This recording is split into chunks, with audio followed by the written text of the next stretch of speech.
No mention for the teacher sitting next to me. Her name is Amy, and she stays every evening to help kids with their writing work. She buys them snacks and sits with them, gently challenging their sentence structure, correcting their grammar, helping them find resources. She's quiet.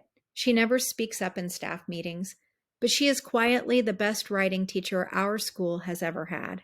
Half the kids think she is boring, but most of the kids make huge gains in writing the year they have her. One day, she'll be gone to a school district that appreciates her diligence and effort, not a district where the squeaky wheels bully themselves to the forefront. I'm likely the only person who will miss her and what she does. But hey, I'm not an administrator. Maybe my idea of a good teacher has gone the way of the dodo. Anyway, back to our game. So the game was to find the students whose test scores were above average and highlight them in blue. Then we had to find the average students and highlight them in yellow. Just saying, if this were my activity or lesson in the classroom, I would get dinged for the amount of time and questions spent on why it's called red, white, and blue if I were switching white out for yellow. Maybe we should be trying that new evaluation tool out on this gem of a learning activity. And lastly, we found the students not performing at grade level and underlined or circled them with our red pens. Those red and yellow marks create the emphasis for what we will teach this year. Perhaps we should have called the game black and white because that's how it's presented. Here are the stats. Now go teach. The real shit show started after the markers were put away and the science and social studies departments were parceled out into the math and ELA departments. Since science and social studies aren't tested, at least not tested where funding counts, those teachers are typically assigned math or reading strategies to add to their content. This enables them to be part of the team that improves test scores. Can I mention here that our test scores never vary greatly one way or the other, regardless of what we try? Newsflash, teachers are one part of the puzzle in learning, and strategies and testing are always flawed because there is never one way that covers differences in students.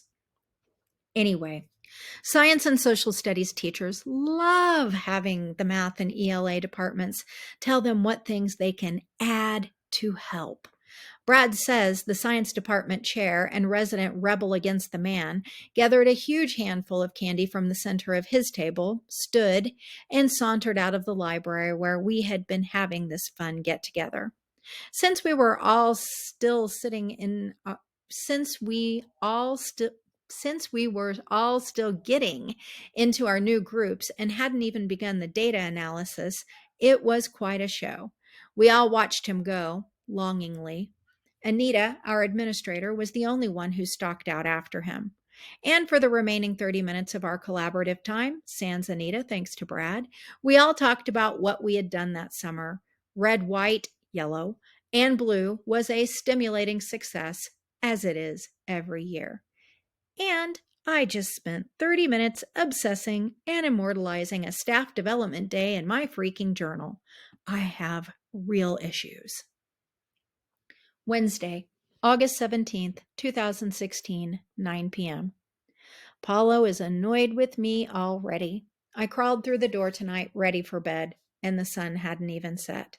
Well, it is still daylight savings time, so the sun won't set until 8:30 or so, but this was 5 p.m. And I could have gone straight from the car to the bed and fallen asleep immediately. Paulo's well of compassion for teachers has long been drained. He gets the worst of me, and we both know it, even though we never really talk about it. Once in a while, he refers to Summer Me and her evil twin School Me. This used to piss me off, but he's right. I am a different person in the summer when I don't feel like I'm being pulled in a million different directions.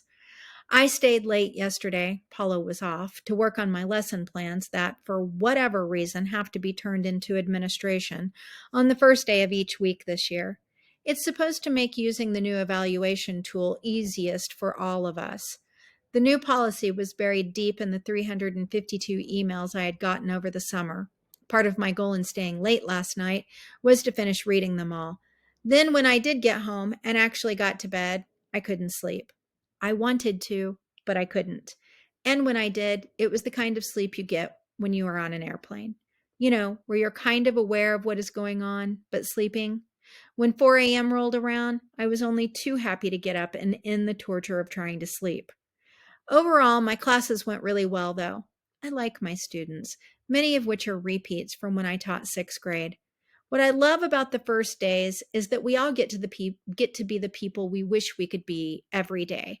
All my students are hardworking and responsible, and I am a rock star teacher who is in a great mood every day and super understanding and patient.